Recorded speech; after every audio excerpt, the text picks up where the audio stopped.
En politique, les partis fourbissent leurs armes et présentent leurs candidats aux législatives. Un projet de loi visant à contrôler les libertés sur Internet fait réagir les internautes. Et puis la BD toulousaine était à Angoulême ce week-end. L'UMP 31 dévoile ses candidats aux élections législatives. Au terme du Conseil national du parti, samedi, l'équipe retenue incarne la parité, le renouvellement, l'enracinement et l'unité. Aujourd'hui, nous sommes unis. Il y a eu des divisions. Visiblement, elles sont passées de l'autre côté, au Parti socialiste. C'est une équipe qui est diverse, avec beaucoup de gens qui viennent de la société civile. C'est une équipe qui est renouvelée. C'est une équipe de personnes qui sont enracinées ici. Nous, on n'a pas fait le choix du parachutage, comme certains l'ont fait au Parti socialiste. Et c'est une équipe qui est là pour gagner. Sont donc désormais candidats par ordre de circonscription Sacha Briand, Nicolas Bonleu, Jean-Luc Moudinque, Bertrand Serpe, Grégoire Carnero, Jocelyne Vidal, Corinne Viançon-Ponté, Martine Rieu-Griffe, Elisabeth Pourchelon et Dominique Faure.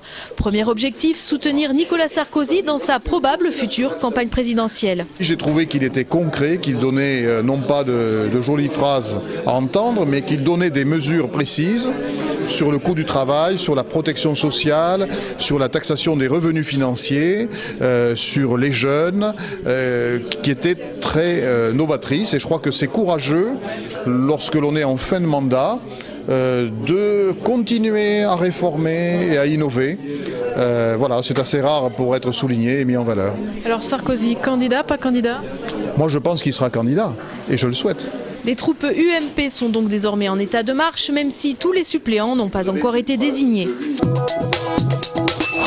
Régis Godec d'Europe Écologie Les Verts se présentera dans la 4e circonscription pour les législatives. De Beaunour à la Rennerie en passant par Saint-Cyprien, il veut réduire les inégalités sociales. Les écologistes ne souffrent-ils pas en ce moment d'une candidate peu visible dans les médias au niveau national et se reportent-ils sur les législatives? Nous vivons une campagne présidentielle qui est dure, mais comme était dure la campagne présidentielle en 2007 avec le score de Dominique Voynet.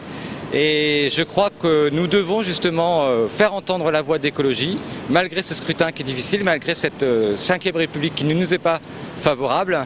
Et j'espère que le verdict des législatives sera bon pour faire entendre la voix d'écologie. Nous pensons que les racines de la crise économique sont à chercher du côté justement des déséquilibres écologiques. Et c'est pour cette raison que nous nous présentons aux élections présidentielles et législatives. Ce jeudi 2 février, Eva Joly viendra à Toulouse rendre visite aux élus municipaux écologistes des Grandes Îles-de-France qui se réuniront dans la Ville Rose. Dernière chose pour la 4e circonscription, Régis Godec est optimiste puisqu'à droite on risque d'avoir 2 candidats, Bertrand Serpe pour l'UMP et Stéphane Diebold peut-être en dissidence.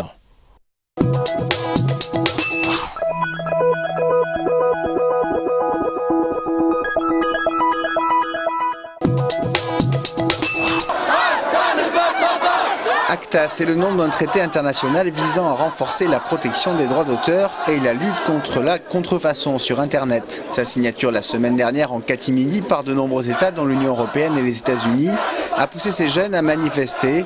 À Toulouse, ils étaient près d'une centaine, arborant pour beaucoup ce masque comme signe de ralliement aux activistes du web, les Anonymous. Tous souhaitent en tout cas défendre la liberté de partage et d'échange sur le net. Le risque, c'est que, donc, pour parler en langage un peu technique, des sites internet se retrouvent blacklistés, c'est-à-dire interdits sur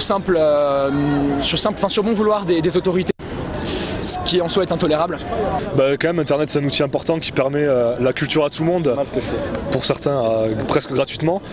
Et là, pour l'argent et pour les majors, c'est un danger. Donc nous on est contre cette censure, contre le projet ACTA qui a été signé au Japon et qui n'est pas encore ratifié. Le Parlement européen examinera le projet de loi ACTA dès les prochains mois et sa ratification pourrait intervenir d'ici juin prochain. Jusqu'à la semaine dernière, le député européen Kader Arif était le rapporteur de l'ACTA pour le Parlement. Il a démissionné alors même que la France ratifiait ce traité, une façon de protester contre l'opacité totale qui l'entoure. L'occasion pour nous d'en savoir un peu plus sur ce qu'il présente comme une mascarade. Sur la question autour du net, la possibilité offerte sans aucune protection sur le plan juridique de pouvoir fouiller dans les douanes concernées par les pays signataires, j'allais dire les MP3 ou les ordinateurs portables de n'importe quel individu avec une condamnation au sens criminel du terme. Ce qui est inacceptable, c'est la remise en cause des libertés civiles. Je souhaite qu'on puisse avoir un débat transparent et libre pour que le Parlement soit réellement saisi et à travers le Parlement l'ensemble des concitoyens, parce que ça a un impact sur eux dans leur vie quotidienne. Globalement, les libéraux, au sens le plus large du terme, sont pour que ce rapport soit ratifié le plus rapidement possible. Maintenant, c'est parce qu'il y aura débat qu'on peut améliorer très largement les propositions qui nous sont faites. C'est après 27 ans ou 4903 numéros que le quotidien La Tribune, journal économique et financier, ferme les portes de son édition papier, continuant cependant sa parution sur Internet. Ce sont les entreprises France Économie Région et Immédiat, groupe toulousain, qui reprennent les rênes, transformant le quotidien en hebdomadaire. La prochaine parution étant prévue pour le 6 avril à un tirage de 100 000 exemplaires. Villemur-sur-Tarn se mobilise contre la fermeture d'une classe l'an prochain à l'école Anatole France. Les parents d'élèves refusent qu'après la fermeture de Molex, leurs enfants soient victimes d'une éducation sinistrée. Dans le cadre de la journée d'action de l'éducation nationale, ils rejoindront les manifestants demain à Toulouse à 11 h place Jeanne d'Arc pour protester contre les suppressions de postes et la réforme de notation des enseignants annoncée à la rentrée prochaine. C'est la méthode choc qu'a choisi l'association Animaux Toulouse pour sensibiliser l'opinion à l'abolition de la viande. Ces militants pointent du doigt les souffrances infligées aux animaux en vue de les consommer. Ils mettent en avant les avancées agroalimentaires qui permettent selon eux de se nourrir uniquement à base de végétal et ce sans risque pour la santé. Pendant 2 heures, ils ont transformé une partie de la rue d'Alsace-Lorraine en boucherie. En France, un peu plus d'1% de la population serait végétarienne. Angoulême 2012. Parmi les 5327 BD parus en 2011, on trouve des professionnels toulousains qui viennent faire leur marché. Un libraire à Angoulême vient d'abord voir ce que les éditeurs vont lui proposer pour l'année à venir. Ensuite, ça va essayer de voir les auteurs pour essayer de les convaincre de venir faire des dédicaces en librairie. Ça va aussi voir les attachés de presse et ça essaye de voir un peu vers où le vent tourne et qu'est-ce qui va être la BD de demain, quoi. Nous avons trouvé de nombreux Midi-Pyrénéens, dont Bézian, le Revellois, pour son one-shot aller-retour, édité chez Delcourt. Mais honneur au gagnant, Guy Delisle, qui a reçu le Fauve d'Or pour sa chronique de Jérusalem. Un dessinateur, un reporter ou un ethnologue. C'est vraiment un regard de dessinateur qui est assis dans un coin, qui fait son croquis et qui va faire d'abord un dessin.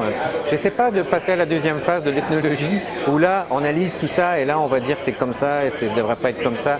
Donc voilà, ça c'est des réflexions que je laisse au lecteur. Donc, le lecteur va observer avec moi, on va se balader peut-être dans un premier travail d'ethnologue et après à lui d'en faire ce qu'il veut. Moi après de me mettre en avant, de dire moi je trouve que là c'est pas bien et ça il ne devrait pas faire ça comme ça. Je trouve que ça n'a pas vraiment sa place en fait.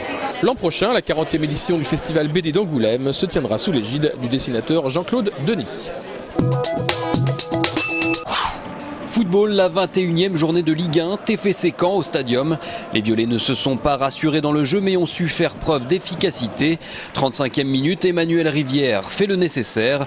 1-0, score final. Les hommes d'Alain Casanova se replacent à la 7e place du championnat avec 34 points. Rugby, malgré de nombreux internationaux français absents, le Stade Toulousain a su forcer la décision pour battre le Racing Métro 92 au Stade de France. Entré en fin de match, c'est Gillian Galland, 20 ans, qui a inscrit l'essai de la victoire. Tout en puissance, les Rouges et Noirs l'emportent 19-13 et conservent leur place de leader du top 14 avec 60 points.